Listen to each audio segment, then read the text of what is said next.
মা দুৰ্গা মহামায়া আয় গোখানি, দুৰ্গতি নাশিনী আয় মঙ্গলকাৰিণী। মা দুৰ্গা মহামায়া আয় গোখানি, দুৰ্গতি নাশিনী আয় মঙ্গলকাৰিণী।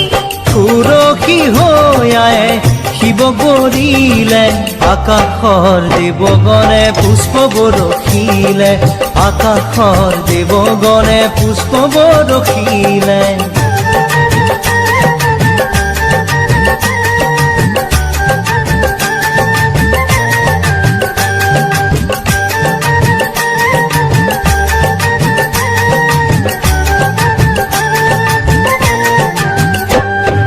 শৰৎকালৰ শুক্লা সন্ধিয়া পৰত, গৌৰী আহি মাতৃগৃহত হ'ল উপস্থিত, লগত আহি